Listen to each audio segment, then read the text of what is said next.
Oh no.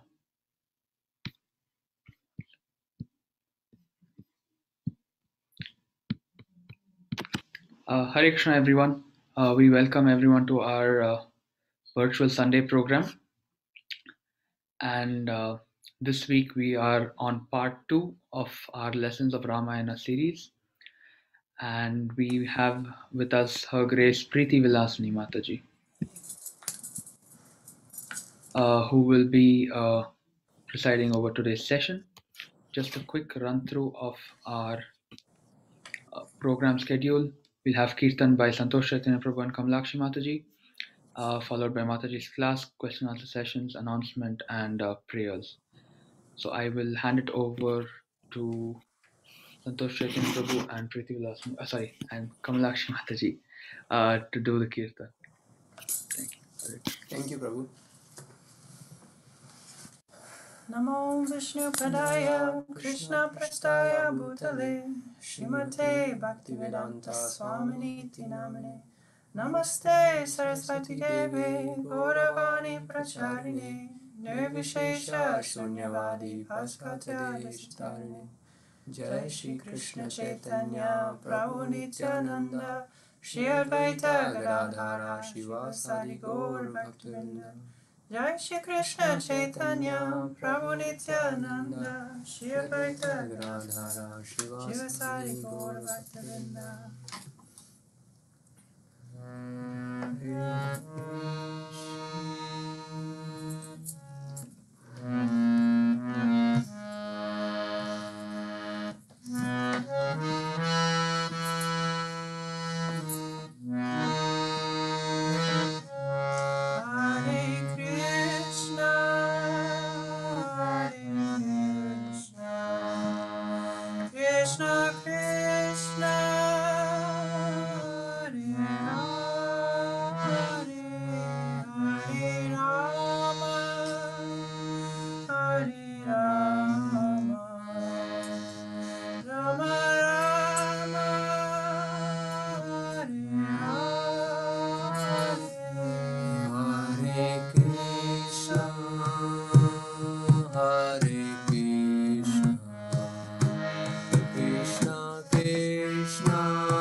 Krishna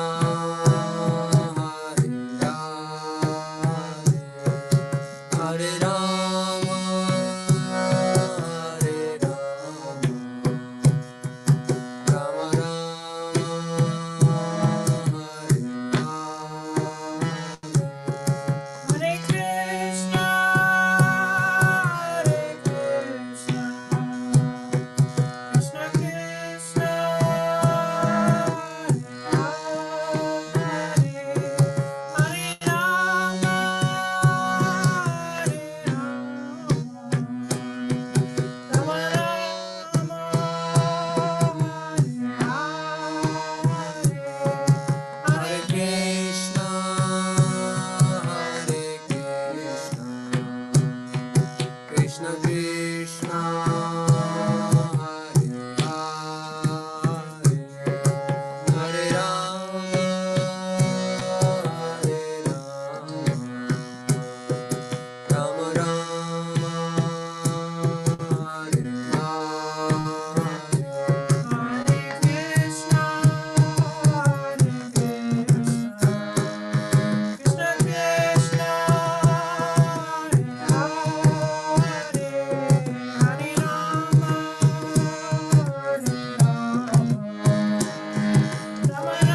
Hare Krishna. Thank you very much, Santosh Chaitanya Prabhu and Kamalakshi Mataji. It was amazing having your kirtan. Once again, we welcome everyone to our virtual Sunday program. And as you all know, this is the month where Sri Ramachandra Bhagavan was born, and his appearance day is only a few days away. And uh, in this week, we are celebrating the lessons that we can learn from Ramayana, since there are so many wonderful lessons that we can learn. And today we have a very special topic, which is covering the surrender of Vibhishana. And to cover this topic, we have Atlanta's own, I think everyone can relate to that. Preeti Vilasini Mataji is coming back home, you can say. It's like a homecoming to her. Uh, I haven't had much of a chance to interact with her since I came in a little late, but Adigadar Prabhu also is here, so he wanted to say a few words, so I will hand it over to him. Hare Krishna. Hare Krishna, dear devotees. Thank you so much for joining our Sunday Feast class. And we are doing a series on the glories of Lord Sri Ramachandra. And we are very fortunate today to have Her Grace Preeti Vilasini Mataji to enlighten us on the topic of the surrender of Sri Vibhishan. And Preeti Vilasini Mataji, she is a very senior devotee. She was introduced in 2009 to Krishna consciousness, and she was introduced by her good husband, His Grace Srinivas Jagannath Prabhu, when they were in Houston. And through a Bhagavad Gita program organized by ISKCON of Houston, Mataji got introduced to Krishna consciousness, and she took it up very seriously. She got initiated in the year 2015 by His Holiness Radhanath Swami Maharaj. And over the years, in the association of Kirtida Sundari Mataji, who is also on the call. Kirtida Sundari Mataji is a disciple of Srila Bhakti Charu Swami Maharaj. And both of them, they have organized hundreds and hundreds of Harikathas on the internet through Bhakti Sangha Japa group. And Preeti Vilasini Mataji, she has given hundreds and hundreds of lectures on Ramayana, Chaitanya Charitamrit, Srimad Bhagavatam, and lectures for kids, devotee kids. So Preeti Vilasini Mataji is a very seasoned speaker of Harikatha, and I have especially enjoyed listening to her lectures on Brihad Bhagavatamrit of Srila Sanatana Goswami and the Valmiki Ramayana. So today we request her to please enlighten us on this very important topic of the surrender of Sri Vibhishan. So without further ado, I request Preeti Vilasini Mataji to please take over. Thank you, Mataji. Hare Krishna. So, just a word before Mataji gets started. As all of you know, Mataji, I think it would be nice if Mataji can also see your wonderful faces as well. So don't be shy to turn on your cameras as well, and we can make it a really nice session for her. Hare Krishna. Hari Bol.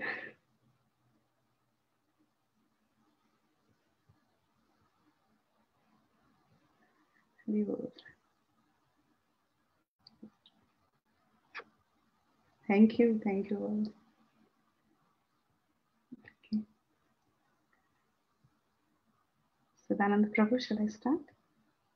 Yes, Mataji, sure. Okay. Go ahead.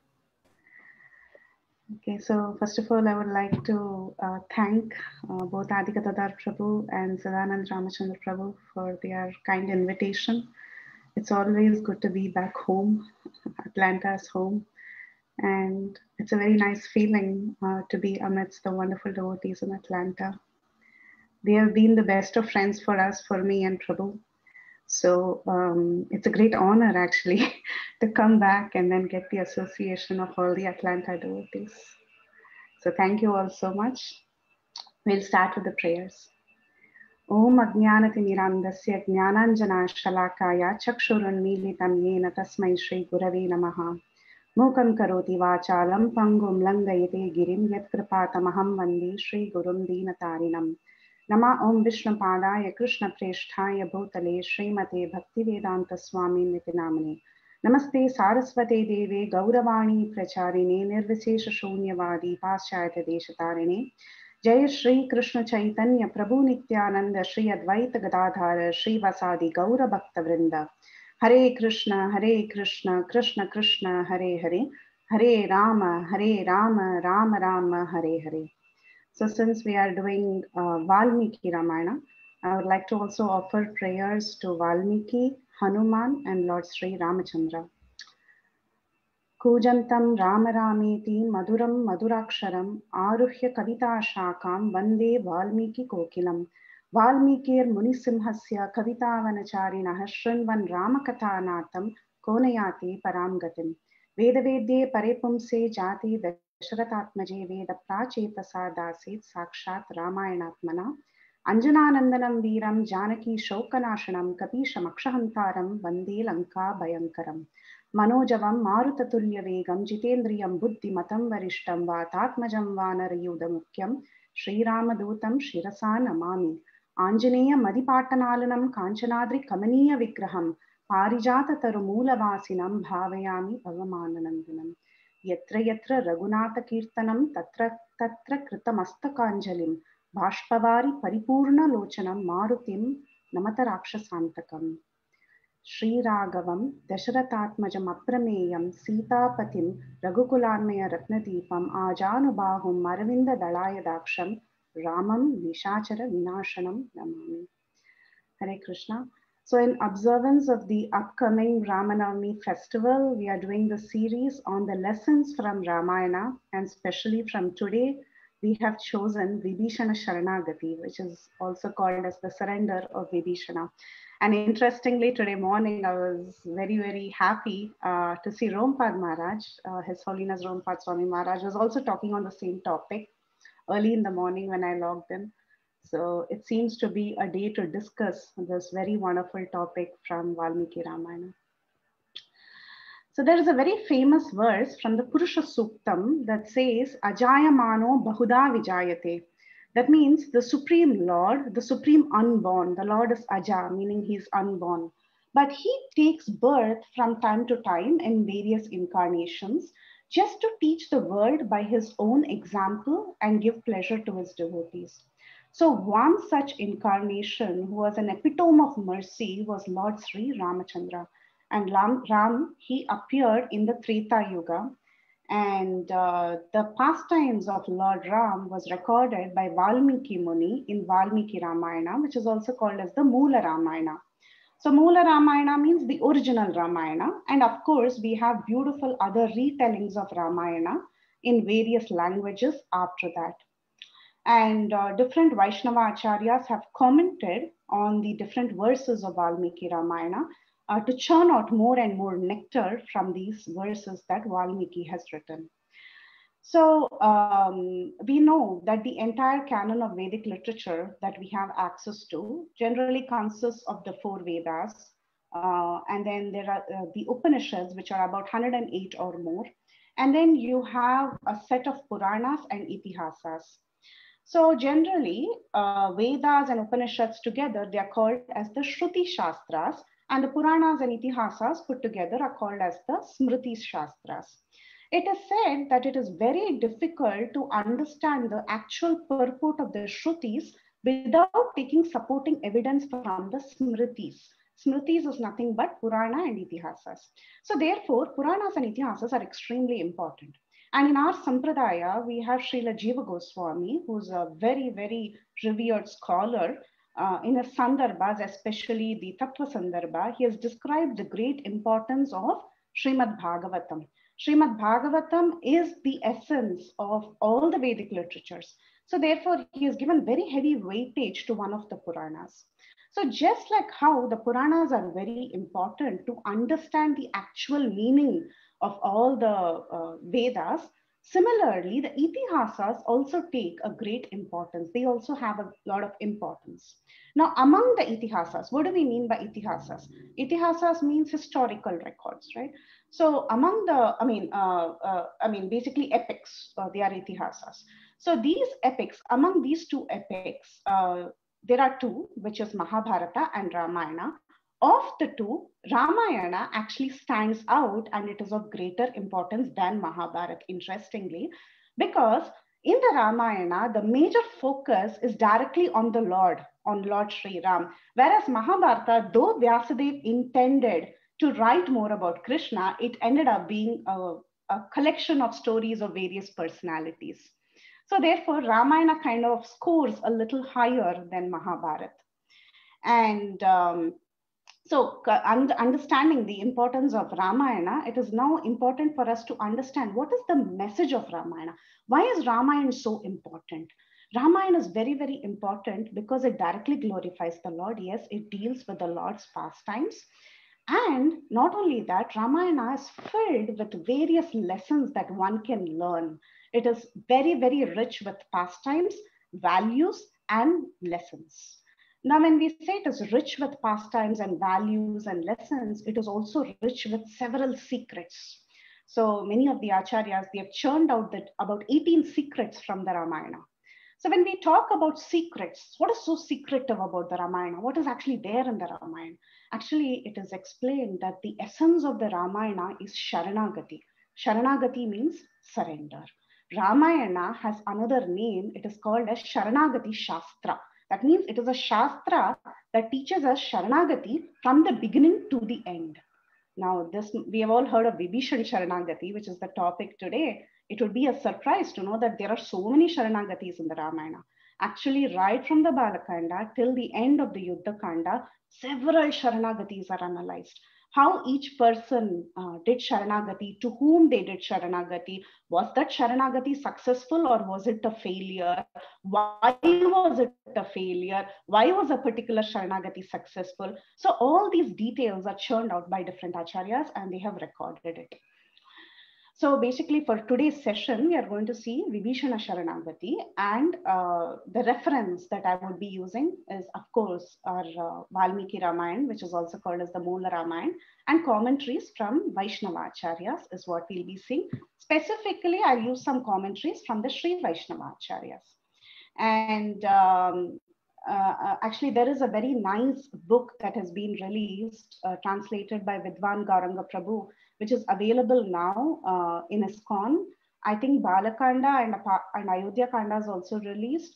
So they have documented all these different commentaries from the Vaishnava Acharya. So that's a good reference for us to get started if we really want to understand what the Ramayana has from the point of view of the Acharyas.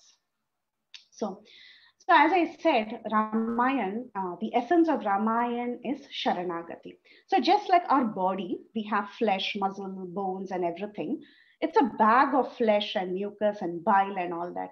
This entire bag, this body, cannot stand up without a strong skeletal system.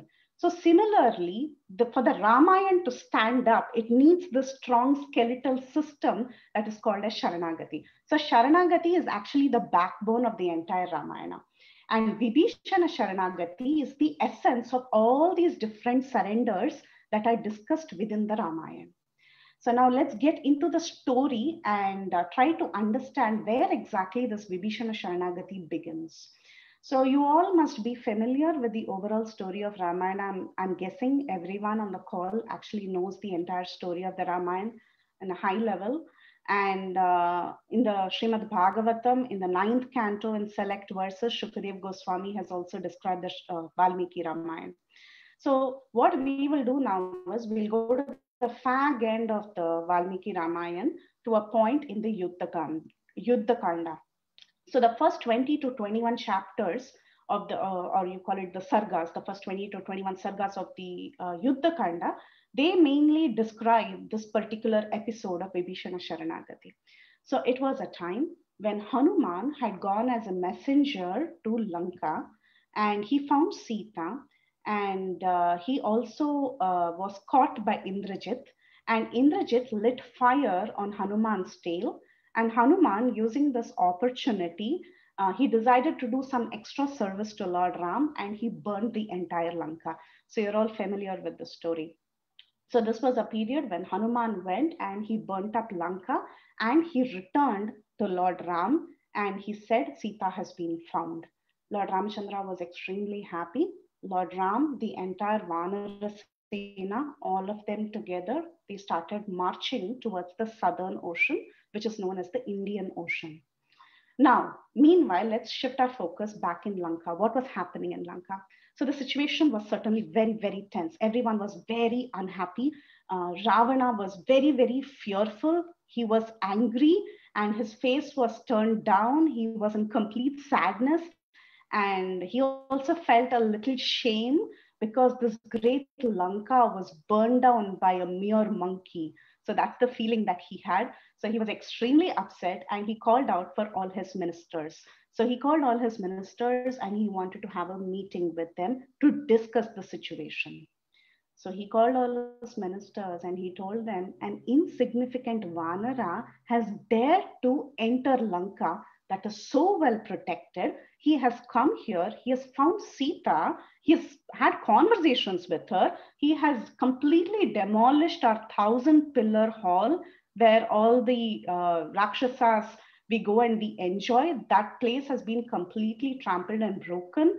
And then so many of our Rakshasa associates have been killed. And this Vanara has challenged us that very soon they are going to come and destroy this entire Lanka. And I've also got a message that Ram is on his way to make an attack on Lanka. So, my dear ministers, what is it that we have to do now? The situation is not at all good. So, give me some good advice. So, on hearing this plea of Ravana, all the ministers or the Rakshasa associates of Ravana, who were actually very strong, who were very stupid, and also they were without any moral conduct, they came forward and raising their arms, they started encouraging Ravana. So they were actually glorifying Ravana and they told him, oh Ravana, why are you worried? We have all the weapons possible. There is no need for you to get worried at all. We have javelins, we have spears, we have swords, and you are so great. You are Ravaneshwara. You're so great. You've gone to the city of Bhogavati, the city of the Nagas, and you've conquered all of them. You've conquered Kubera. Who is this Ram? He's just a human being. It's not so hard to conquer him. So these ministers, they had absolutely no idea of the strength of their enemy's side, and they were giving this kind of advice to Ravana, inspiring confidence in him. They were eulogizing the strength of Ravana, and they were telling him that, you have to be very confident. He's after all a human being. And they didn't even understand that how Hanuman actually was so powerful, he could easily cross the ocean and come and burn down Lanka. But then they repeatedly encouraged Ravana, telling that this is nothing for you. In fact, they were telling him that Indrajit alone is enough to actually conquer Ram and the entire Vanarasena, and he should not worry about anything. And within no time, everything will be settled. But then, when all these ministers were giving this kind of advice, Vibhishan, who is the brother of Ravana, he was the youngest brother. He looked at everyone and he just asked them to settle down. And he went to his brother Ravana and he started speaking to him.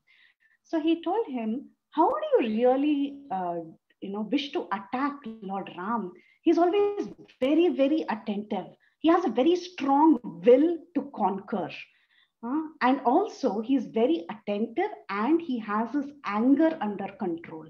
So, when a warrior is on the battlefield, the warrior should be very strong. The warrior should have a will to conquer his enemy. The warrior should be very attentive, and at the same time, he should know when to control his anger. So, only such a warrior actually is successful. Lord Ram had all these different qualities. So therefore, Vibhishan went and asked Ravana, "How do you think you're really going to conquer such a great warrior? And who can really even imagine the speed at which Hanuman moves about? He's crossed this entire ocean in such a short span of time. So do you think you'll be able to conquer Ram and his entire Vanarasena? I don't think it is possible. So my advice to you is to give back Sita. You have done a very great offense by taking away the consort of Ram against her will from Janasthan.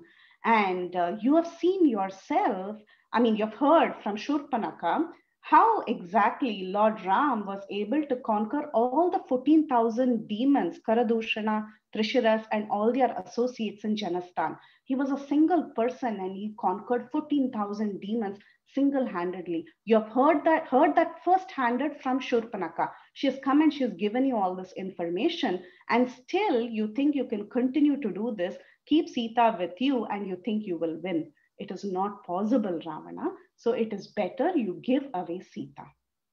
So, and also Vibhishan was explaining different bad omens that were seen in Lanka since Sita came. He said, you know yourself how many bad omens are seen in Lanka. So we have to be a little more wise at this time, and it is better to give away Sita and avoid this war.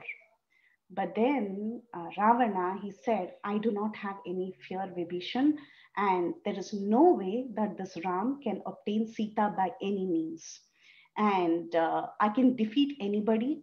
I can even defeat demigods. I'm capable of defeating the Nagas. I'm capable of defeating demons. Who is this Ram? He's after all a human. So you better leave now and we'll talk again tomorrow.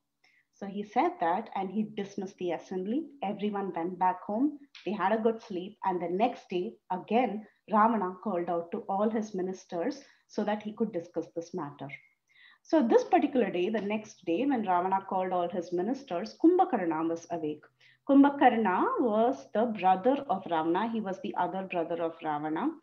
And many of you must have heard stories about him as to how he would sleep and eat most of the time. And once, I don't know, in many days, he would just be awake. So this was that particular day when Kumbhakarna was awake. So Kumbhakarna had come to the assembly and he was called by Ravana, and Ravana explained the entire situation to Kumbhakarna.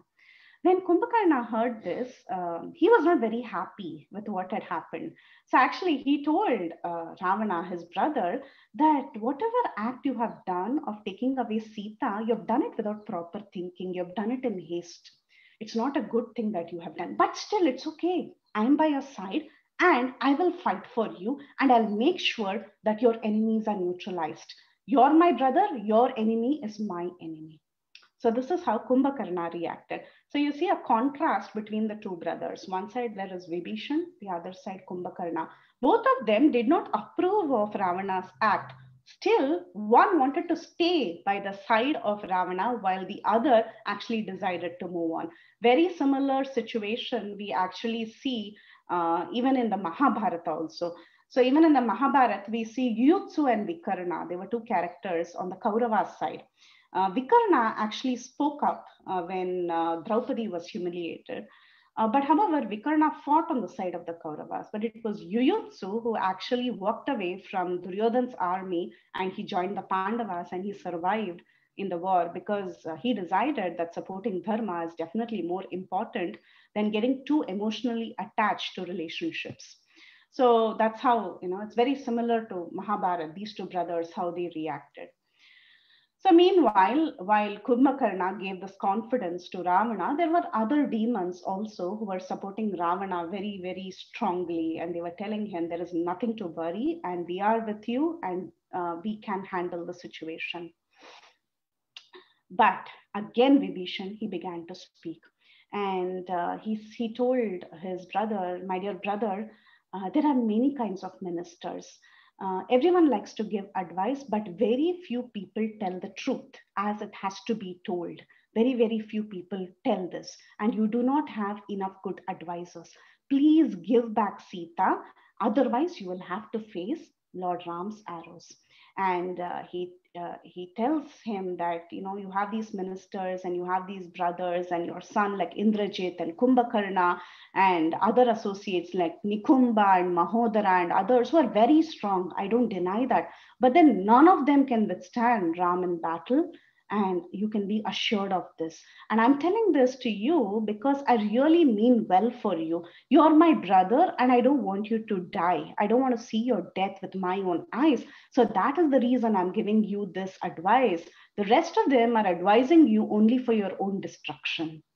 So at that time, when he was talking like this, when Vibhishan was talking like this, Indrajit, who's the firstborn of Ravana, he got very, very angry. He looked at his uncle, Vibhishan, and he told him, "You are a big disgrace to our race. The race of Rakshasas, we have been so strong, we are so valorous, but you are in our family and you're such a disgrace to our family. You're like our enemy. You're not doing any good to us." So when Indrajit was speaking like this, again Vibhishan, he was trying to convince Indrajit that there is no point giving wrong advice to Ravana. At that time, Ravana finally got up and he wanted to put an end to this conversation. And he told Vibhishan, "You're just putting a mask of a well-wisher. It is better to have snakes around than have a person like you who, in the garb of a well-wisher, is actually my enemy."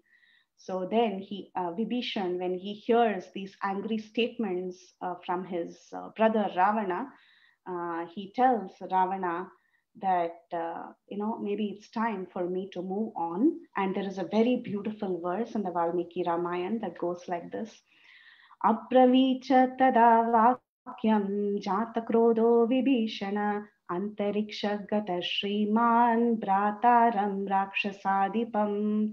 Hearing these harsh words from Ravana, Vibhishan, who was on the side of justice, he was on the side of dharma, holding a mace in his hand, by his mystic power, he soared high into the sky along with his 4 associates who were very loyal to him. So here, in this particular verse that is written by Valmiki, he's describing how Vibhishan actually decided to proceed, leaving back his brother and his family and the rest of his associates at that moment. Interestingly, Valmiki says, "Antariksha gata Shriman." Shriman means one who's very, very rich, right? When we say Shri, we mean opulence. So here it is mentioned Antariksha Gata Shriman. Why would Valmiki tell Antariksha Gata Shriman at this time when Vibhishan has, he's losing everything. He's losing the support of his brothers. He's losing the kingdom of Lanka. He's losing his family. He's losing the support of everyone, his wealth, everything, literally everything. He's abandoning everything and he's leaving. And Valmiki is calling him Shriman. The reason is because at this point in time, Vibhishan is going towards the higher wealth, the highest wealth, in fact, which is the lotus feet of Lord Ram. So he was convinced that this is the time that he should take surrender unto Lord Ram. And therefore, we have Valmiki describing him as Shriman. So the greatly opulent Vibhishan, he now proceeded because he was going towards the greatest wealth. So, our Vibhishan, he decided to leave and he told Ravana, "My dear king, my dear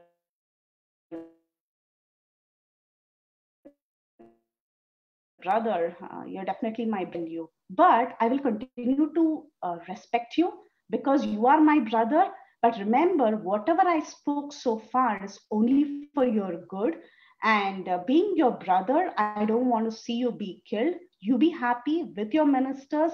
Do whatever you would like. Guard the city with your demons. Let all be well with you. I'm departing. You please be happy without me." He says that and he leaves. Now, meanwhile, here on the other side, in the main continent of India, Ramachandra had reached the ocean along with the Vanaras, and they were all deciding to actually cross the ocean. So they were all stationed there. The entire Vanara army was camped there. And Sugriva was looking towards the ocean and he was standing with a few of his associates. So exactly at that time, Vibhishan, he appears in the sky. By his mystic power, he could actually soar up the sky, he could fly, and he came along with his 4 associates. So that is the picture you see in that poster where you see Vibhishan and his 4 associates coming. And of course, this picture is a situation that is much later when Lord Ram also comes outside. But currently, at this point in time in our story, it was just Sugriva and a few of the Vanarasena who were actually looking towards the ocean. So when they saw Vibhishan actually coming like this, they were very surprised. He looked like a mountain peak that was shining like a thunderbolt in the sky. That's how Valmiki describes his appearance in the sky. So Sugriva and others were very, very curious. They were very curious because Vibhishan was also adorned with armor and he had weapons. Remember in that verse we saw he was holding a mace and he was coming.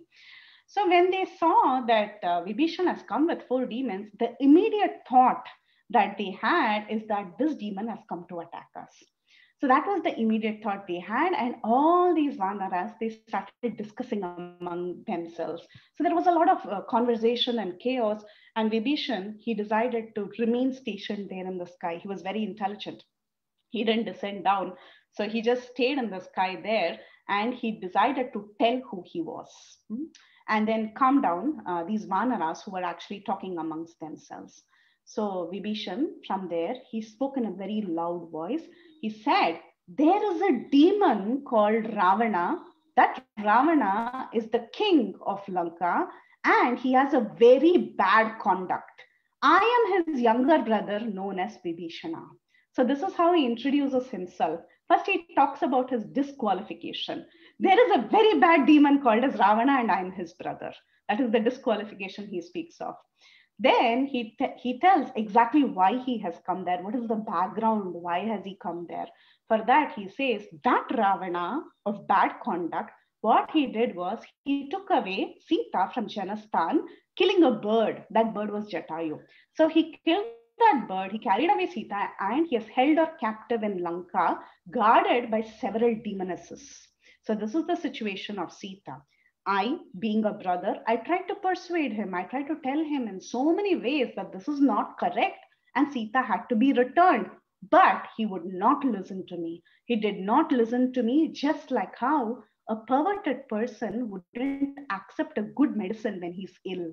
So like that, this Ravana did not listen to me. And I have come here because I was insulted by my own brother Ravana. I was humiliated. I have left everything behind and I've come here to take refuge of Lord Rama.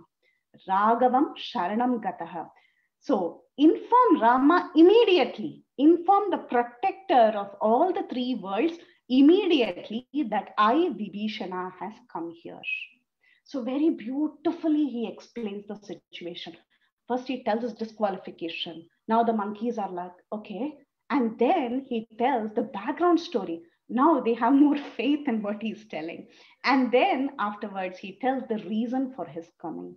So this is again a very beautiful verse, and every word that he uses, he chooses to speak, has so much meaning in it. So what is the verse that Vibhishan says? Vibhishan says, Nivedayat mam shipram ragavaya mahatmane sarvaloka sharanyaya vibhishanam upastitam. He says, please inform Raghava. Okay, choice of words. He says, please inform Raghava immediately. Another word. Raghava is the greatest of all because he's the protector of all the 3 worlds. And tell him, and he's the only person who's worthy of taking shelter of, tell him that I have come. So in one sentence, Vibhishan praises Ramachandra as Raghava, Mahatma, Sarvaloka Sharanya. So these 3 words are being used. Why Raghava? Raghava means, why is he using that word Raghava here? Raghava, we all know, one who's in the descendant of Raghu dynasty is called as Raghava. So specifically, Vibhishan uses the word Raghava to tell his feelings about Lord Ram, that Lord Ram is so easily accessible. He has come down in the dynasty of Raghuvamsha, so easy to actually access and so easy to take shelter. That is the nature of the Lord. This is called as Saushilya Saulabhya. That is a term that is being used to glorify the Lord's good quality, that he's so easily accessible and he's so friendly with everyone. So though he is the supreme, he decides to come down in an incarnation, perform pastimes for our own benefit. He comes as a deity. He comes in the form of the holy name. So in different ways, he becomes accessible to the devotees. So first, Vibhishan chooses to use the word Raghava, meaning he's so accessible. He's right here for me. Then he tells Mahatma. Mahatma means, we all know the meaning of Mahatma. Bhagavad Gita, Srila Prabhupada's purports, he talks in great detail about who really a Mahatma is. But here, he's not even that Mahatma. He's not even a Mahatma who's fixed in Krishna consciousness. This is Lord Ramachandra. He's the Paramatma. He is the Lord in everyone's heart. So he's the supreme Mahatma. So he uses the word Mahatma, and then he says, very important, Sarvaloka Sharanya, not the shelter of one person or two people. He is the shelter of all the universes, actually, all the 14 universes or beyond that. So basically, he calls Raghava as the only person whom everyone should surrender to. He's the only person who's worthy of surrender. So I have come to take shelter of that person. And he says, Shipram, go fast. Nivedayata mam Shipram. Ask him to accept me immediately. That is the nature of a person who goes to surrender to the Lord. You should go immediately. You should not keep thinking, postponing. Okay, tomorrow I'll surrender, maybe not today. No. The mood of surrender is that it should be done immediately. So in that one sentence, that's why Vibhishana Sharanagati is so important. It talks about what really Sharanagati is, because every word that is used by Vibhishan, every little action, and the way Lord Ram accepts Vibhishan, all these becomes very, very important, extremely important. Every word that Lord Ram speaks, every word that Vibhishana speaks. So when he gave this message, Sugriva was very, he was actually a little alerted. He was a little nervous. He didn't know what to do because he didn't fully have the faith in Vibhishan. He was not fully convinced. So anyhow, he went running to Lord Ramachandra.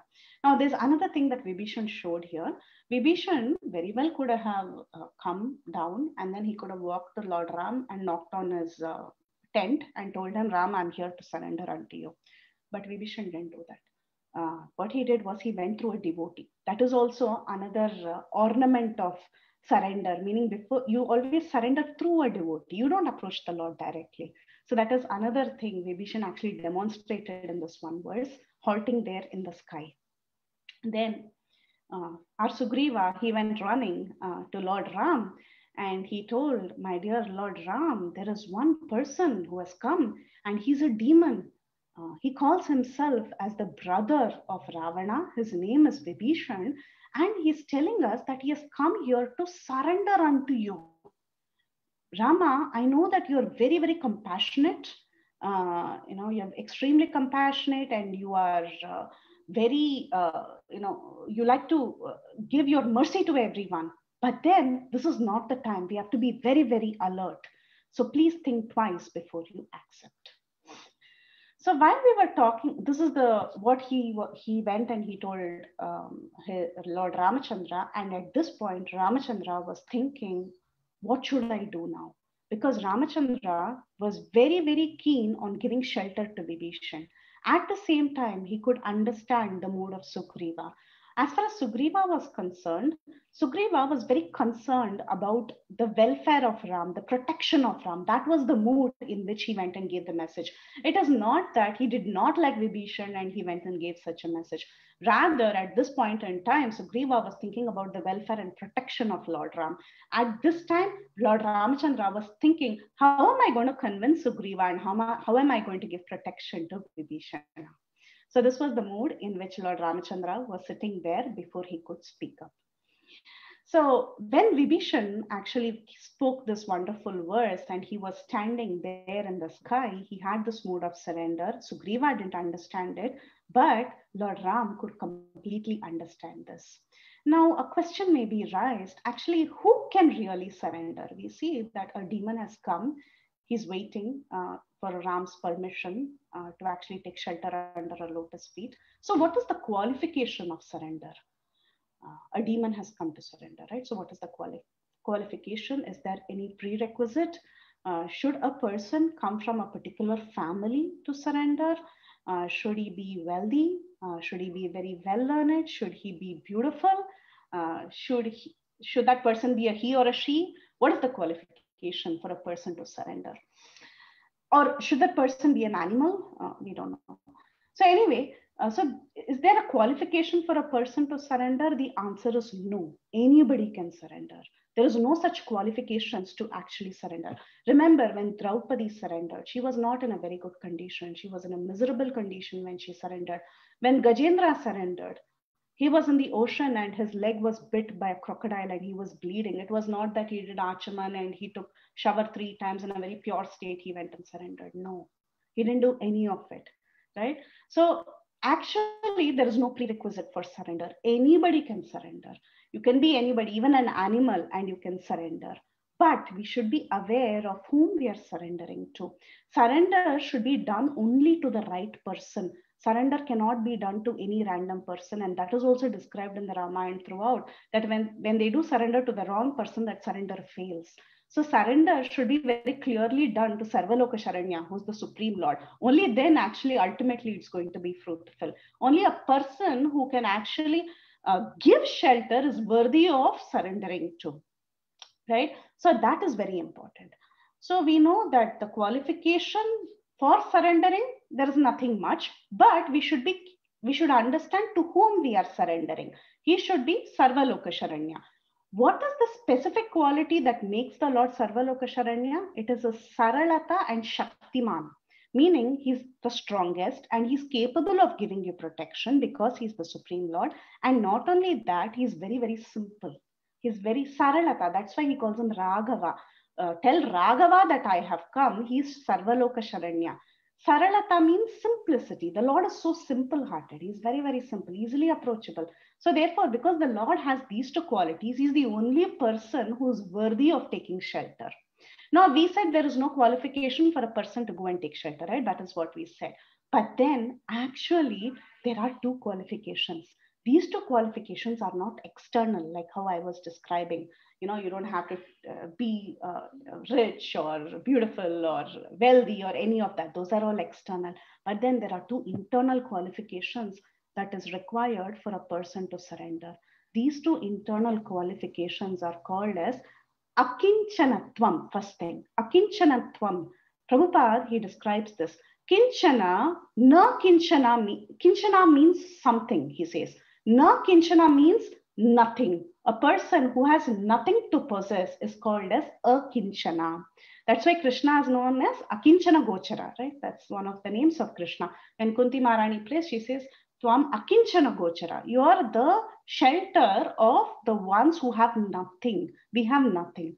So when a person is completely convinced, I have nothing, nothing belongs to me, that becomes a qualification for a person to surrender. That is the first internal qualification one should have.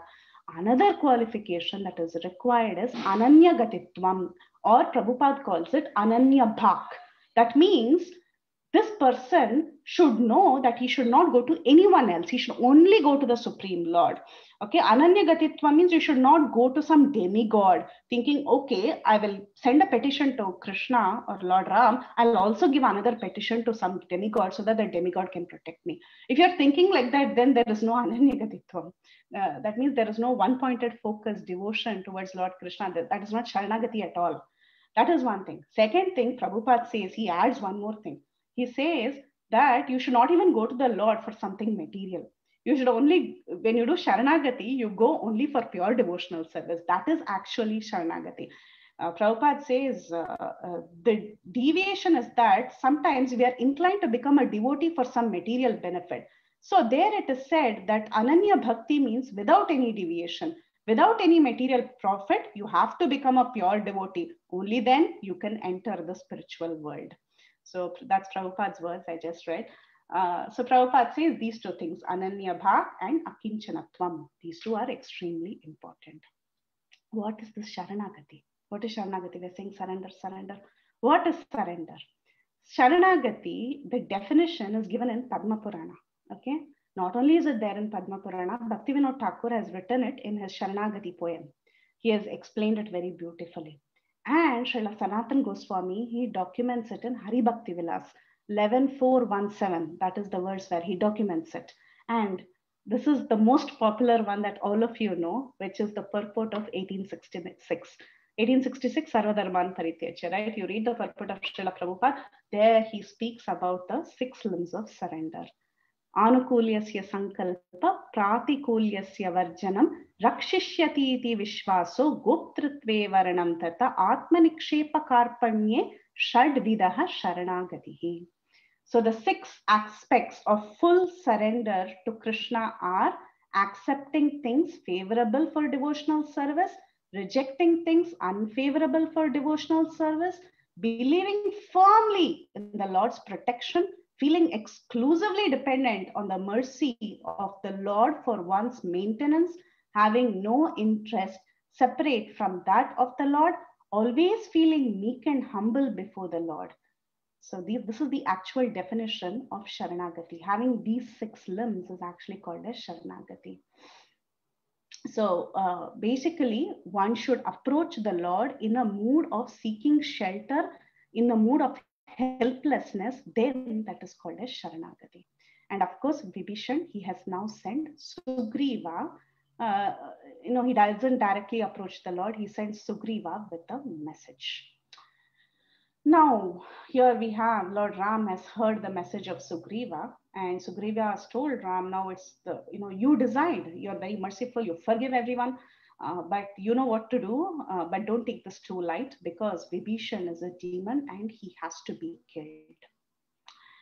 Now, when Ram heard everything from Sugriva, he was not at all happy because he surely wanted to give shelter to Vibhishan.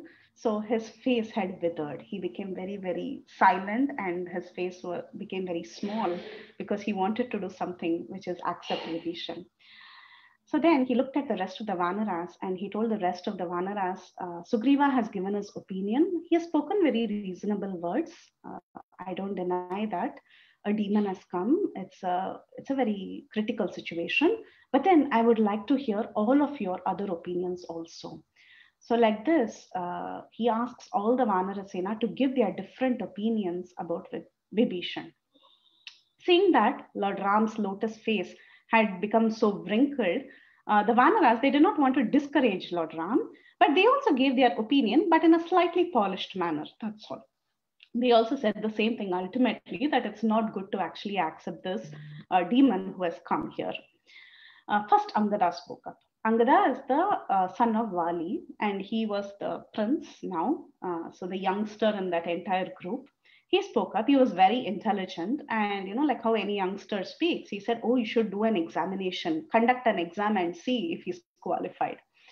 You have to do an examination of Vibhishan beforehand, and this enemy must definitely be doubted. If we can win our trust by passing in the exam, and if we are not able to find any faults in him, then we can accept him. Then Sharabha, who's one of the other Vanaras, he said, okay, why not let's send a spy and investigate his intentions. Let's find out what he's up to. Then we can accept him. Then Jambavan, who's the great bear, he said, actually, if you look at scriptures, this Vibhishan has come at a very wrong time and in the wrong place. I don't see his intentions being good. Then there was another Vanara called Mainda. He is known to be very good in discriminating between good and bad. So he said, Vibhishan, who is the younger brother of Ravana, can actually be questioned by sweet words. In different diplomatic ways, we can go and ask him and find out the exact reason why he has come.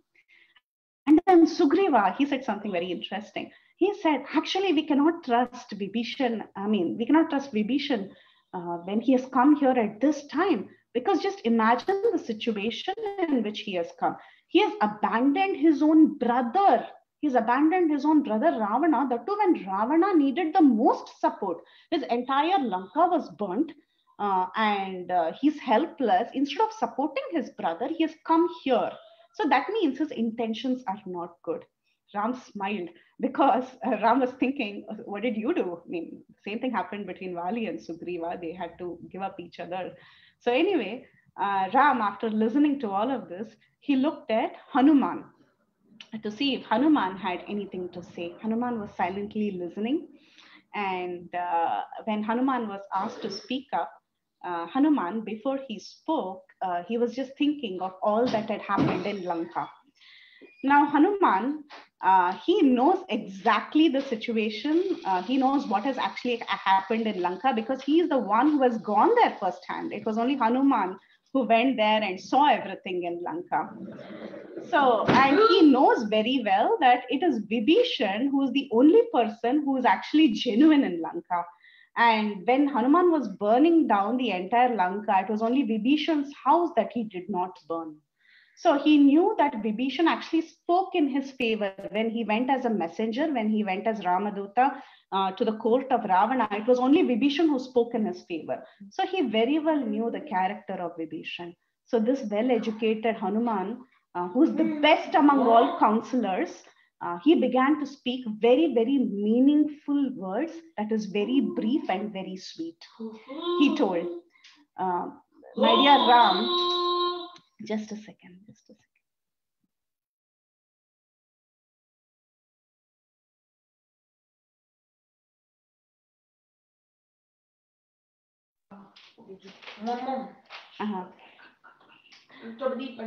Okay.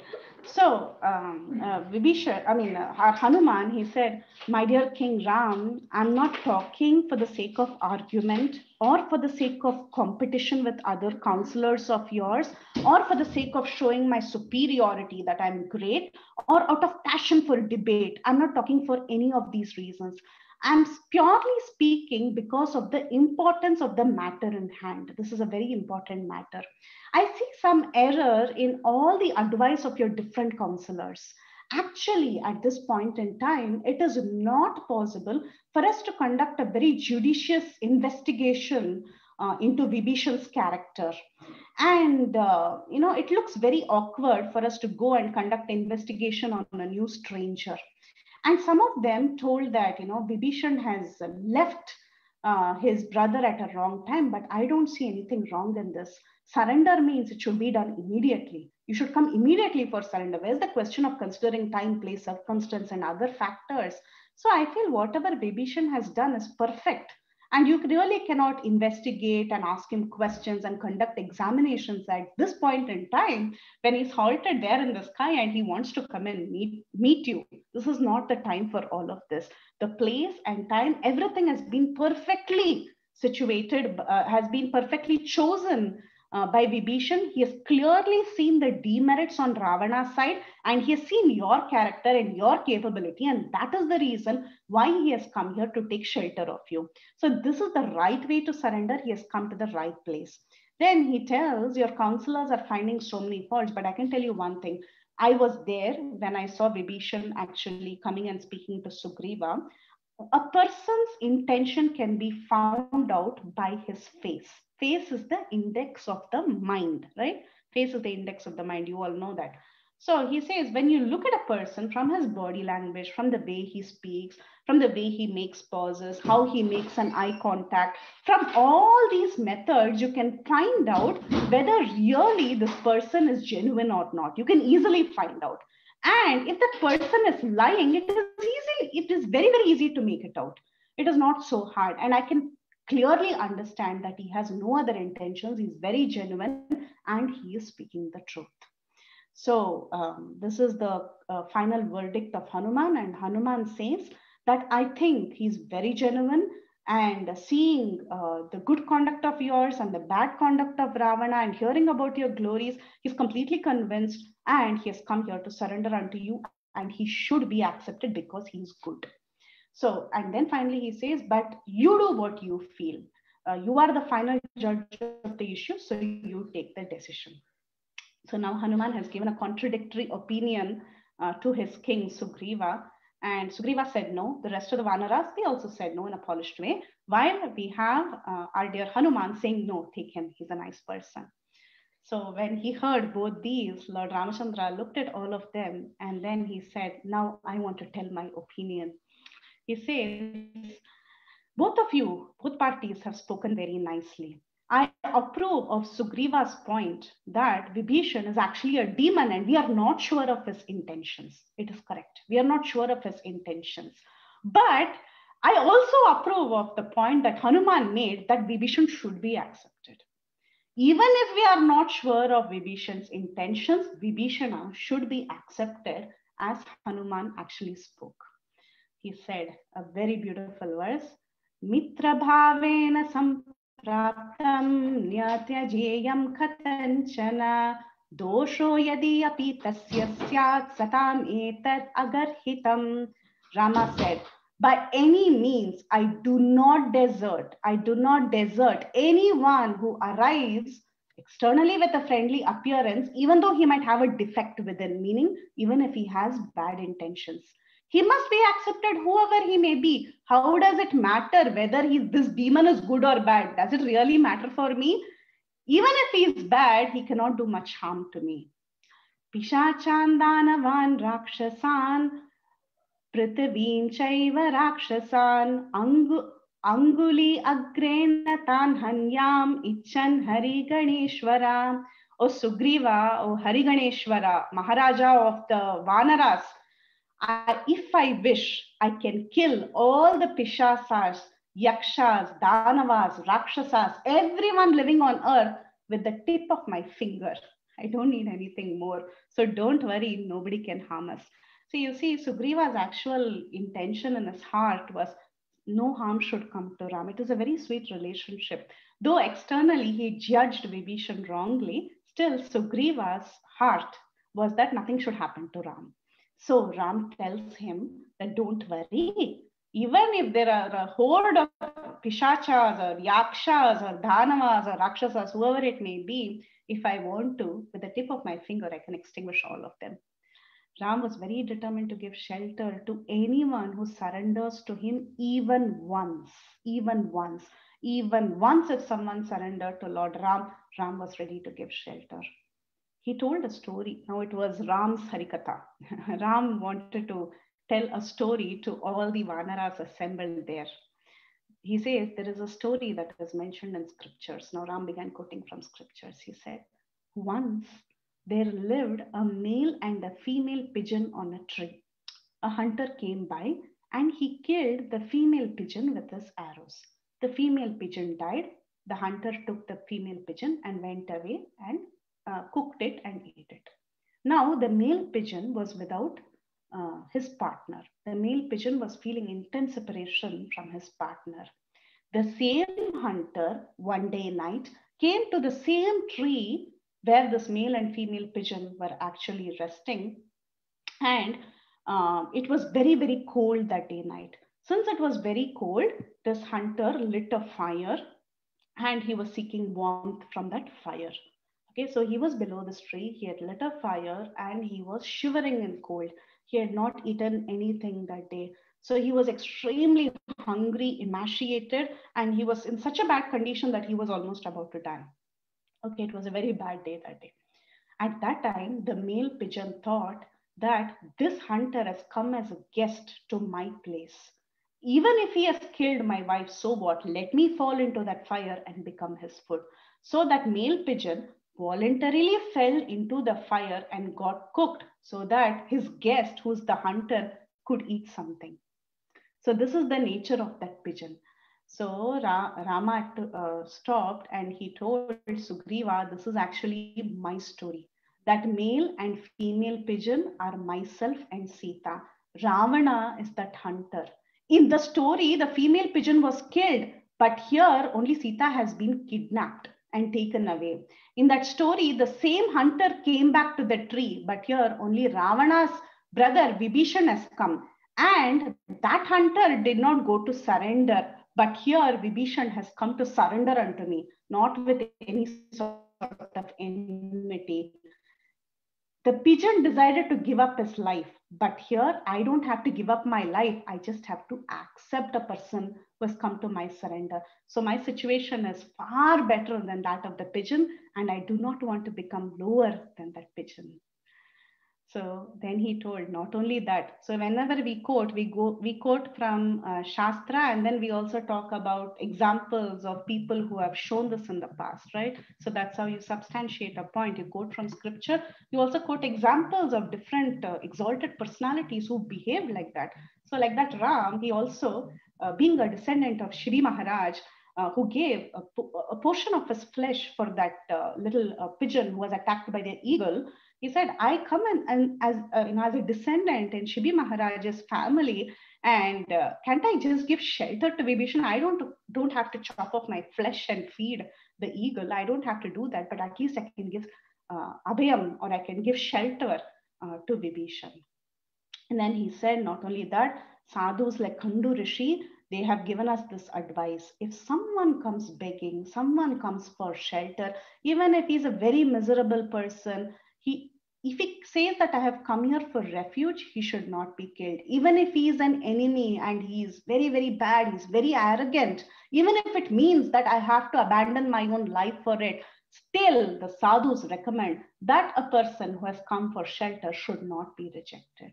And after having said that, he speaks the Rama Charama Shlokam. Charama Shloka means it's actually the final essence verse. Okay, so he speaks the Charama Shloka, Rama Charama Shloka, very famous, again documented by Sanatan Goswami and Hari Bhakti Vilas.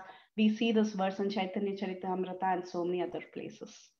Sakradeva prapannaya tavasmi iti yachate abhayam sarvabhutebhyo dadami yetat vratam mama.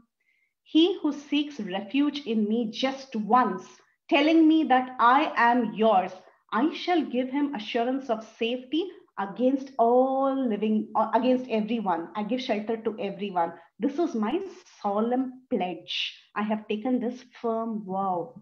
Dridhavrata. One of the qualities of Lord Ram, when Valmiki says, is Dridhavrata, very, very firm in the vow that he has taken. So this is my solemn vow that I will give shelter to anyone who tells even once that I am yours. I will provide him all safety against all situations. Then he told, my dear Maharaja, my dear Sugriva, let him be Vibhishan, or let it even be Ravana himself. If Ravana himself comes and says, I want your shelter, I will give him all shelter and assurance and safety. So don't worry. These verses that were spoken by Lord Ram, these 3 verses that were quoted, they are considered as to be the most important verses in the entire Valmiki Ramayana, and especially the final verse, Sakradeva Prapannaya. Very, very important. And these verses also remind me of the glories of Chaitanya Mahaprabhu. Bhakti Purushottam Maharaj once in a class in Atlanta, actually, in a Bhakti Vriksha, in a home program, if I'm not wrong, some years back, he asked everyone in the audience in Atlanta, so what is the greatest qualification that one must have to receive the mercy of Lord Chaitanya? And I remember very clearly, this was Revati Mataji actually who answered this question in a very joking way. She said, that person should be the most fallen, because the class was about being the most fallen. So immediately she just said, that person should be the most fallen. And then everyone started laughing. And then Maharaj corrected and he said, yes, that is right, but there is a small correction. It's not enough if that person is the most fallen. That person must have the realization that he is the most fallen. He becomes the most qualified to receive Lord Chaitanya Mahaprabhu's mercy. So that is the qualification. Lord Ram is saying, even if you say once that I am yours in a mood of surrender, if you have these qualities of akinchanatvam and ananyagatitvam, I will accept you. I will simply accept you and give you all protection. So after Sugriva heard these beautiful words from Lord Ramachandra, he could understand Lord Ram's heart. He was very, very appreciative, and he was completely convinced with Lord Ram's answers. And Lord Ram told Sugriva, now, my dear Sugriva, my dear Maharaja, go and bring Vibhishan. Tell him that his safety is assured. So, and he tells, even if Ravana has come here to surrender, remember that I will give him all protection. So Vibhishan has been waiting for a long time, so don't delay anymore. Just go immediately and bring him here. So Vibhishan was still standing in the middle of the sky while all this conversation was going on, and he was very, very patient. He had left his palace, he had left the shelter of Ravana, and he had come here in search of Lord Ram. So basically, his situation was that he was stuck in the middle. The darkness had gone, that is Ravana's association had gone, but the sun hadn't risen. He was still waiting for the acceptance of Lord Ram. So he was waiting for the sun to rise. And finally, Sugriva went running to him very happily, and he told Vibhishan to actually come down and come to Lord Ram. And that's when you see that picture of Ram, Lakshman, everyone, they're actually calling Vibhishan to come. Vibhishana, he descends from the sky and he falls down flat. He pays his obeisances. Not only him, all the 4 associates, they all pay their obeisances to Lord Ram. And Ram very, very gracefully accepts Vibhishan. And Vibhishan tells him, I am Vibhishana. He introduces himself. He says, I am Vibhishana and I'm the younger brother of Ravana. I was humiliated by him, but now I have come here so that I can take refuge unto you, because you are the shelter of all living beings. I've left everything and I'm here at your disposal. So when Vibhishan spoke like this, Lord Ram's heart melted. And he spoke very, very soothing words to Vibhishan, like as if applying medicine on the pain that Vibhishan was feeling in his heart. So he spoke very sweet, very consoling words to Vibhishan with drenched eyes. His eyes were drenched with love when he was speaking these words. And then, after he consoled Vibhishan and applied medicine to his paining heart, Lord Ramachandra said something interesting. He told Vibhishan, "Tell me the strengths and weaknesses of the demons." Now, there is nothing special. I mean, if you just look at this verse, there's nothing special about it. But then, actually, if you dig into it, you'll find something interesting what Ram is doing here. He tells, "Tell me really the strengths and weaknesses of the demons." Ram is very careful in the way he speaks. What does he mean? He doesn't tell Vibhishan, "Tell me the strengths and weaknesses of your family, of your brother, of the Rakshasas, your friends, your relatives, your Lanka." He doesn't talk like that. He tells of theirs. Tell me about them, which means Ram completely accepted Vibhishan as his own. Now he feels Vibhishan is my party. He's mine. He's taken shelter under me. So he's a part of me. So he completely accepted him as his own. And he said, "Tell me about them." So like this, Ram, he completely accepted Vibhishan, and Vibhishan told about in great detail about the strengths and weaknesses of Ravana, how Ravana cannot be killed by the Gandharvas or the demigods or serpents or anyone, except he didn't get a boon that he could be killed by humans and Vanaras. So therefore, that was his weakness, and his greatest weakness was his lust. So he described all this, and then after Ram carefully heard whatever Vibhishan had to tell, he told Vibhishan, after killing Ravana along with all these demons like Indrajit and Prahashta and all of them, "I will make you the king of Lanka." Not only did he say that, right there, he called Lakshmana and he asked him to bring water from the ocean, and he consecrated Vibhishana there as the king of Lanka on the shores of the ocean. Now just imagine, they had not crossed the ocean, they had not fought the war, okay, and he had not formally put Vibhishan on the throne. Yet, before doing all of that, right here in full confidence, Lord Ramachandra, he performed the consecration ceremony of Vibhishan and gave him all assurance, showing that he is the Supreme Lord. And if anyone who takes shelter of Lord Ram even once, he can be assured of protection immediately.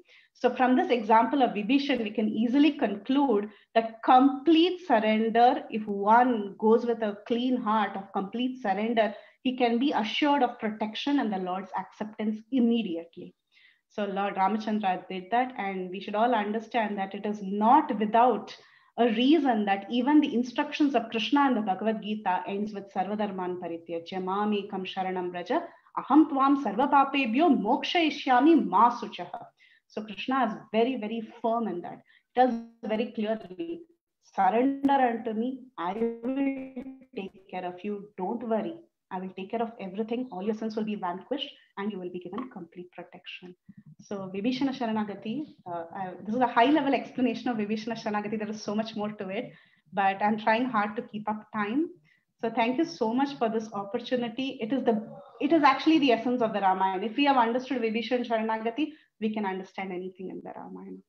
So I'm grateful for this opportunity. Thank you so much for your kind attention. Any questions or any realizations you want to share, please go ahead. Hare Krishna. Thank you so much, Mataji, for the wonderful class. It was great hearing how Vibhishana surrendered. And I remember hearing this Sakradeva Prapannaya shloka before as well, and it brought back memories. So, yeah, as Mataji said, if any of you have questions, you can either raise your hands or you can put your questions in the chat. We can probably take a couple of questions. But yeah, so I think we have Nandan Prabhu who has unmuted himself. So probably. Hare Krishna Mataji, please accept my humble obeisances. All goes to Srila Prabhupada. Thank you for rendering such a wonderful class. I have a question related to the discussed topic. So from our scriptures, we see that some great personalities like Prahlad Maharaj and even now Vibhishana, even though they were born in a Rakshasa family with, or families that have this demoniac mentalities, they both were able to take shelter of the Lord with a pretty clear mind and heart. So in Prahlad's case, I can understand that how he was recipient of Narada Muni's teaching, which laid the platform for him to take the shelter of the Lord.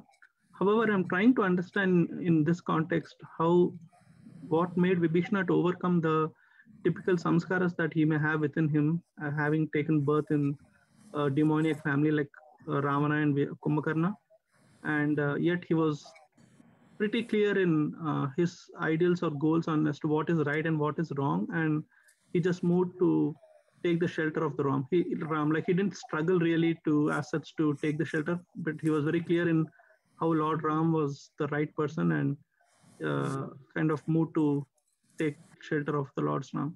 I know, like I heard in various classes too, like how Vibhishana was blessed with a very good virtue, like at least he prayed for it, having a good virtue. So my question was like, is it just having a good virtue enough for us to rise beyond our inborn debacles and turn towards the Lord, or is it something more? What made Vibhishana to kind of make that switch?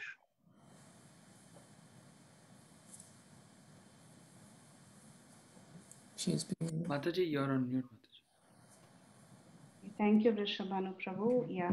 So the question is, what was the qualification? What was the inspiration for Vibhishan to actually have these good qualities? If you remember the history of their birth, Vibhishan, Ravana, Kumbhakarna, they were actually, their father's name was Vishravas, and he was a Brahminical person. He was a Brahmin. And their firstborn, I mean, he had from his first wife a son by the name Kubera, who's actually the god of riches, right? You know, Kubera. So Vishravas' first son was actually very, very pious, and he's celebrated to have very great qualities, like we see in the Srimad Bhagavatam, when Dhruva Maharaj actually tries to kill the Yakshas at that time. There is a conversation between Kubera and Dhruva, and Kubera's qualities are highlighted in the Srimad Bhagavatam in just one verse, 1 or 2 verses at the max. So he was a great devotee. Kubera was a great devotee. So he had acquired qualities from his father. And similarly, though Vibhishan was born to a demoniac, a mother who hailed from the Rakshasa family, still his parenting had his father, who was very supportive of him, and he took on the qualities of his father. So the Uttarakanda Ramayana has a little bit, not much, but a little bit about the history of the upbringing of the three of them. That talks about how Ravana, from the beginning, he had different qualities, while Vibhishan, even when he was a child, he was more attracted to these Brahminical qualities. So that is the answer, Prabhu. It comes from his father. Thank you, Mataji. Yeah. Thank you, Prabhu. The next question we have is from Santosh Chaitanya Prabhu. Hare Krishna Mataji, thank you for wonderful class. And my question is related to actually when these ministers were trying to explain to Ravana that that you are right and you just go ahead and Ram cannot really do anything against you. Vibhishana was putting some facts that Ram killed so many Rakshasas already, and how can you defeat him? And Vibhishana was trying to explain Ravana for his good. Now, if I put the same situation in the current context, I'm a person and I'm like a Ravana, and I'm surrounded by all these ministers who doesn't really motivate or encourage me to take bhakti. And also I have so many ministers within my mind. My mind is a strong minister, my senses. So my question is, in this crowd of these ministers which are against bhakti, how do I find that Vibhishana?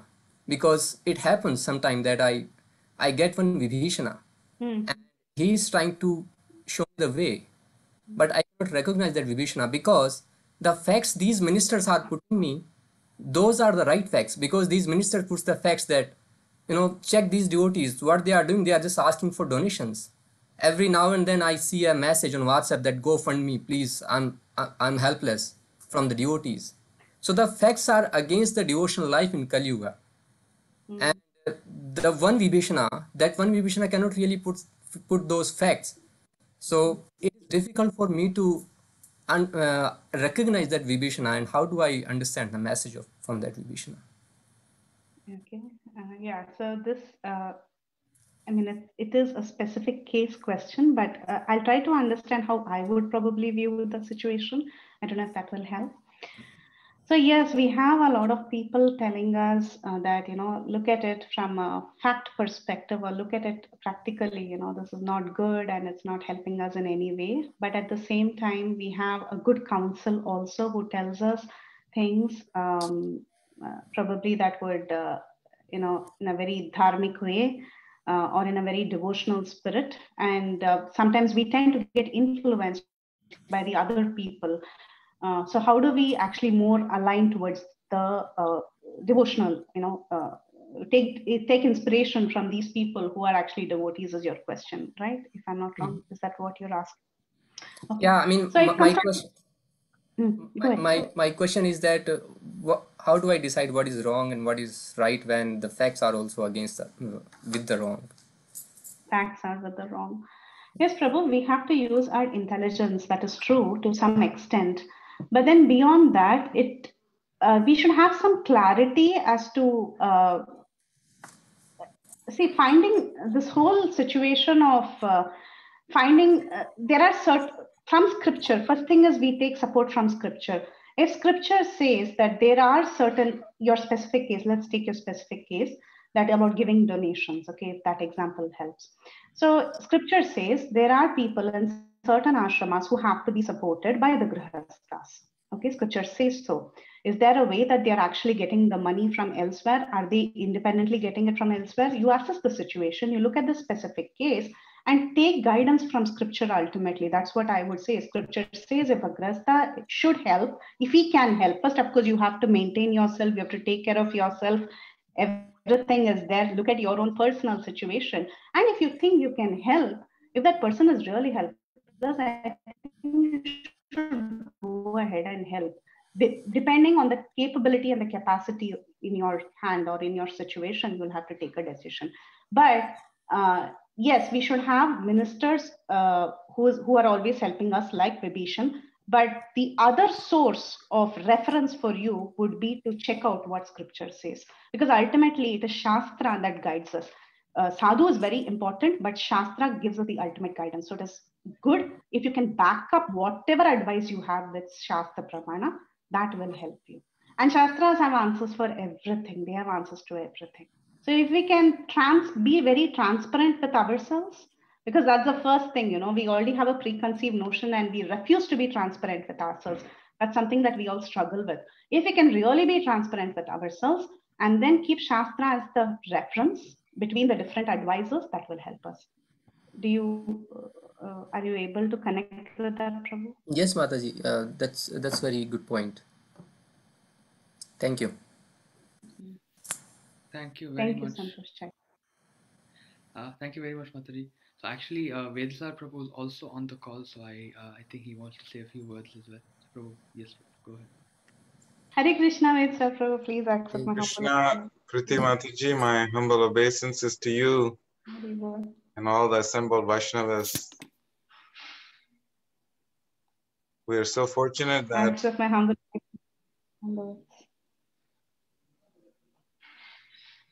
we're so fortunate that you're still with us, giving us your beautiful association, sharing so much nectar from your heart, and of course with your transcendental Krishna conscious family.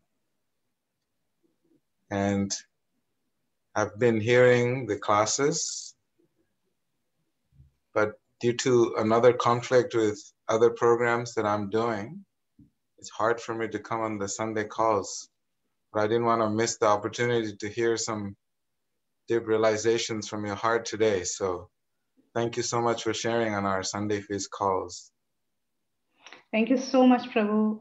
I'm really, really grateful for your association, for all the help that you rendered. Thank you so much, Prabhu. Thank you so much. And you have been a great inspiration for me. And ISKCON Atlanta has etched a permanent place in my heart. And I really hope and pray that I can come back and be in your association. Thank you, Prabhu. Thank you. Thank you so much, Mataji. Thank you for taking time off, Prabhu. Thank you. Hare Krishna. Hare Krishna. Hey, Amarendra Prabhu has also raised his hand. So, Prabhu, please go ahead. Hare Krishna, Mataji. Please accept my humble obeisances. All glories to Srila Prabhupada. Yes, Prabhu. Thank you, Mataji, for a brilliant class. I just want to share something that I really, really liked in this class, and I really pray I imbibe and carry that with me.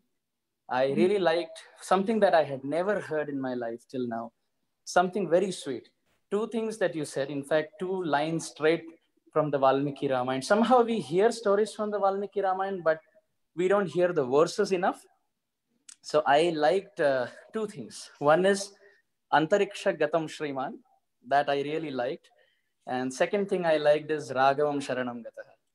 So I think that is very instructive for any conditioned soul, that at every moment, on one side, we have material nature in the form of Ravana, and on the other side, we have the Supreme Lord in the form of Sri Ramachandra. And all that the Vibhishan-like consciousness has to do is Antariksha Gata Shriman. We have to rise beyond the material contamination and become Shriman, become wealthy by Raghavam Sharanam Gataha, by taking shelter of Krishna moment to moment. And someone who does it all his life, he's actually following the footsteps of Vibhishan. So I really like this, Mataji, and I pray I really remember this and try to follow it as much as I can. So thank you so much. I really offer my heartful gratitude for this. Thank you, Amarendra Prabhu. Thank you for adding that and adding your realization as you were speaking. And that could also be the answer to Santosh Chaitanya Prabhu's question. So that was so beautifully put forward by you. Thank you so much. Thank you, Prabhu. Mataji, I think we have a few more hands raised. Sure. I have all the time as long as it is allowed on the call. So we have Krishna Darvish also, whose hand is up. Yeah, please go ahead. Hare Krishna, Mataji, Dandat Pranam, or Vishnu Prabhupada. This is Swati Mataji. Mataji, I have a question. Like you mentioned, like for example, I am like in my heart, I have like little bit nature of Vibhishan to surrender. When we surrender to Lord completely, but still I have a tendency like natures like Ravana, which stopping us some devotional service when we are doing, or when we are taking shelter of devotees, when we are doing service, we get little envious. Those all bad qualities will come, like a Ravan mentality also. Like how we have to be always be conscious about Vibhishan. And you mentioned the story of dove, like Ram ji given example. We always be a follower of Lord Ram, his dasan das, for like servants mood. How I have to keep that mentality, because what happens sometimes, yes, if no one is there, we take ultimate shelter to Krishna. Like when we are in really trouble, distress, or when we are in happy or sad moment, we'll take shelter. But when we little slowly grow, these anarthas will slowly, it will come. We means I cannot realize also. It will come like it is a Ravan mentality, because anarthas cannot have God. It all those Ravan mentality, slowly it will come and make us disturb our bhakti. So how I have to be always conscious that Vibhishan's mood and like devotees, servants, we have to serve with the wholeheartedly without any anarthas. How I have to be keeping those qualities, Mataji. Yeah, we are all struggling with this problem, Mataji, honestly, yes. I also struggle a lot with that. It doesn't happen overnight, but definitely constant introspection, trying to introspect our own behavior on a regular basis really helps. Yes, it is good to have friends who can guide us and all that, but until we really choose to introspect, we wouldn't listen to anyone's advice. So first we need to introspect and see, is this the way I want to be treated by someone else, the way I am treating others? So that constant introspection really helps, Mataji. When someone gives us advice, generally the tendency is whether, some people are very humble and they accept things very easily, but it may not be possible for everyone to take advice in the right spirit all the time. So the first thing that is recommended by everyone is to have a friend to whom you can just be yourself and take good advice from that one friend. That is the first thing. A devotee friend. Again, I want to be very clear. A devotee friend who's capable of giving good guidance. That's the first thing. The second thing is to have constant introspection. So until we introspect, even if that person is giving me a good advice, I will not take it. So because that's the nature of the ego. The nature of the ego is to reject whatever is uncomfortable rather, or whatever you don't want to do, you automatically put that on reject mode. That is the nature of every human being. So we have to do a constant introspection and tell us that, this is the advice given by this person is correct, and this is what I'm expected to do. If I want myself to be treated well by others, the first thing is I treat others well, right? So that is basic common sense. So if we can do that little step by step, we will definitely, with that introspection, our consciousness will improve and we will stop that Ravana mentality. I'm struggling with it. Everyone struggles with it. So these are just little things that we can do. We can introspect, take advice in the right spirit. If we can do these two, I think it will go a long way, Mataji. Yes, Mataji. But sometimes what happens, we cannot realize. Later we realize, we regret, oh, why should I behave like that? Sometimes it will go like that. So how we have to be more conscious, because ultimately we have to go back to Godhead, and there is no enemy, no all those things. So our goal has to go back. So how we have to be very conscious about that. Yeah, we can take inspiration from the different characters that we read about. There are so many great devotees whose stories we hear again and again. The whole of Srimad Bhagavatam is about great devotees and their behavior. Bhagavatam is in that spirit. The focus of Bhagavatam is glorifying devotees. It is not even much about glorifying the Lord. Chaitanya Charitamrita is the same. It's all about the Lord's devotees and the different circumstances they are in, and how they have reacted, how many mistakes they have made, how they have risen beyond these issues. So when we read about these great personalities, we try to put ourselves in their shoes, maybe when they are in certain circumstances, and we try to understand how they have reacted, and we try to imbibe it in our own life. So that is one way. There are plenty of other ways. Of course, as our sadhana improves, automatically the internals also improve. The real success of a spiritual person is improving his internals, not really his external. So these things will automatically happen with increased sadhana. But besides that, one thing that has helped me personally is to take conscious inspiration from different characters in the Bhagavatam and the Chaitanya Charitamrita, because there is all these situations that we are in, one of them must have definitely been in. And when we see how they have behaved, automatically we try to imbibe a small portion. We cannot become them, we cannot imitate them, but we can take a small portion of their good quality and try to imbibe it consciously. It will help. We can try that, Mataji. That has helped me. So I'm just giving that answer. Thank you, Mataji. Thank you for wonderful class. Hare Krishna. Thank you, Swati Mataji. So we have just one final hand. We have it from Kirtida Sundari Mataji. Please go ahead. Hare Krishna. Thank you so much. Thank you so much, dear Preeti Vilasni Mataji, for your very, very beautiful, wonderful class. I'll not take much time. I don't have any question either, but just want to appreciate the mood in which you always speak, especially when you quote everything from the Shastras. That looks always so authentic, because you don't speak anything whimsical, out of your mind. You always quote Shastras. You always, make the point that, it is always relevant and it is quoted properly. So that I really like in your.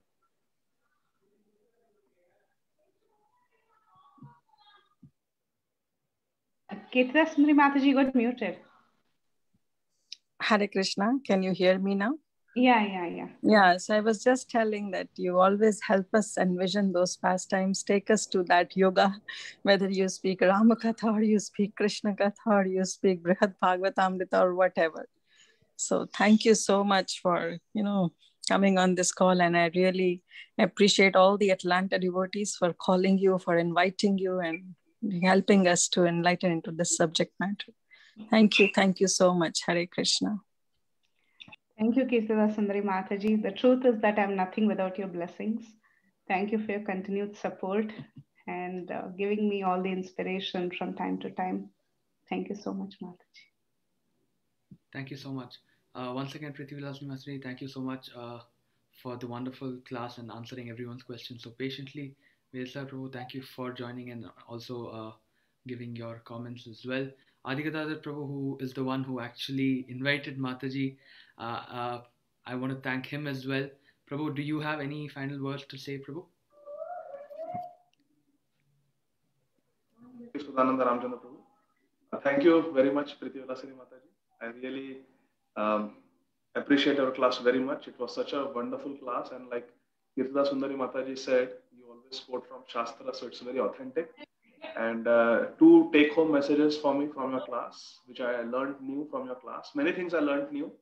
I really like that you said that there are no qualifications required for Sharanagati. Anyone can surrender, even an animal or bird can surrender.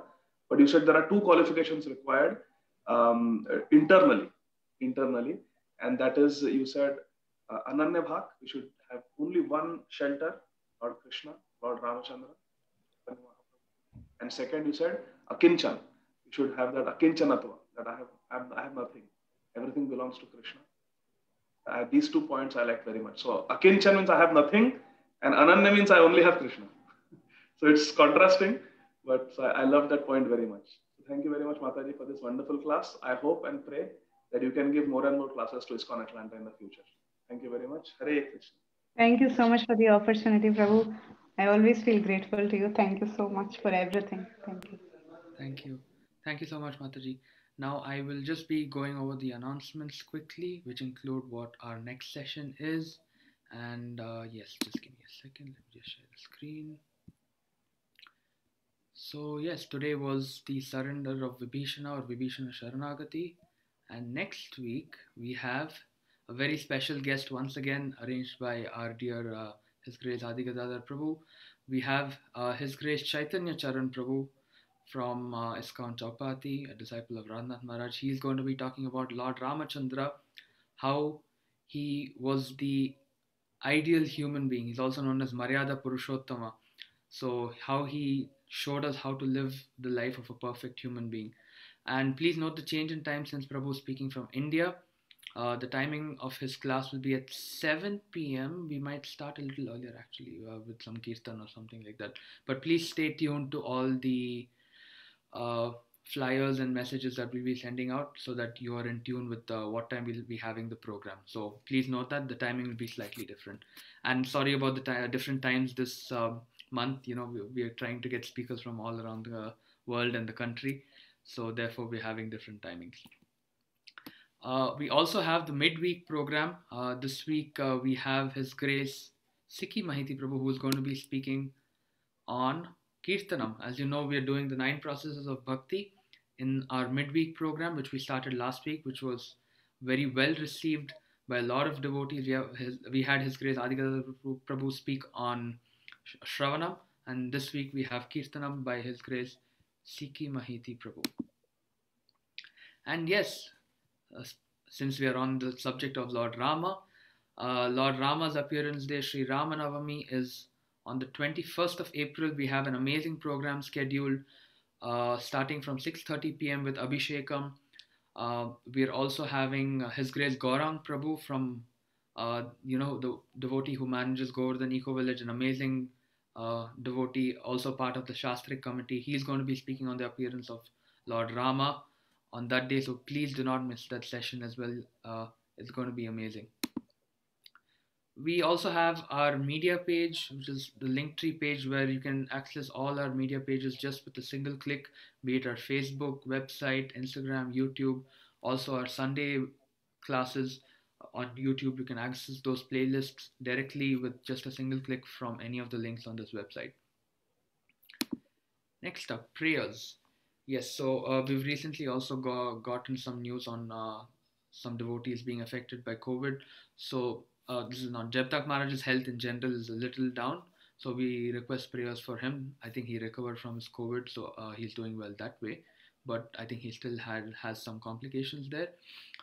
His Grace Bhakti Marga Maharaj, His Holiness Bhakti Marga Maharaj, His Holiness Bhakti Purushottam Maharaj, and His Grace Pankajangri Prabhu, all of whom have contacted COVID.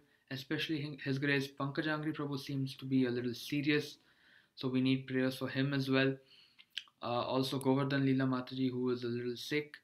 Also the devotees at the temple, Nandanandan Prabhu, Ghanashyam Prabhu, all the devotees who contacted COVID, and the doctors who have been fighting COVID, and also some of the devotees who we haven't been able to mention. Once again, as I mentioned, if you have family members or others who require prayers, you can reach out to us and we can mention their names as well. Or even if you have birthdays and anniversaries of your loved ones, you can mention that as well, and we can have it put up and pray for them as well.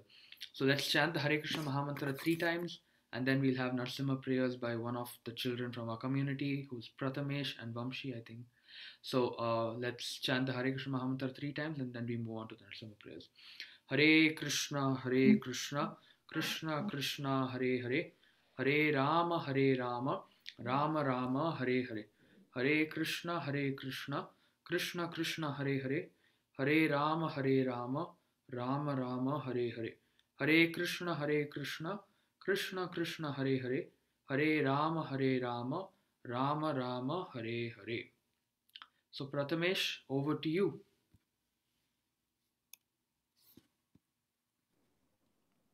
Prathamesh, are you on the call?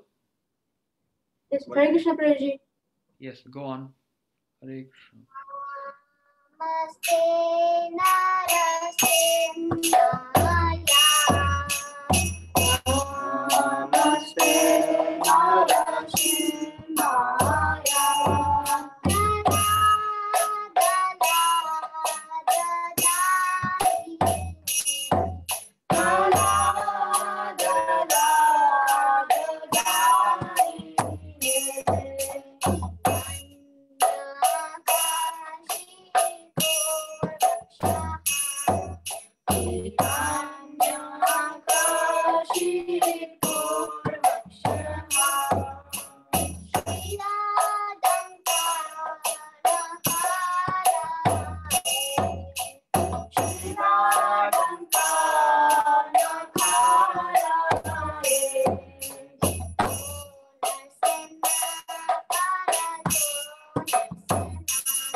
भक्ति विघ्न विनायक नरसिंह देव भगवान की जय, प्रहलाद महाराज की जय, श्री प्रभुपाद की जय, श्री गुरुदेव की जय, नित्य गौर प्रेमानंदे Hare Krishna. Thank you so much, Prathamesh and Vamshi. You sang really well and played the mridanga as well, which was really nice. So once again, we thank everyone for being a part of this program, and we thank Preeti Vilasni Mataji as well. ISKCON Atlanta is always your home. You're welcome anytime, and especially even after the COVID protocols come down. We hope to see you in person as well and get your association. Thank you so much, Mataji, and thank you everyone for attending today's program. Hare Krishna.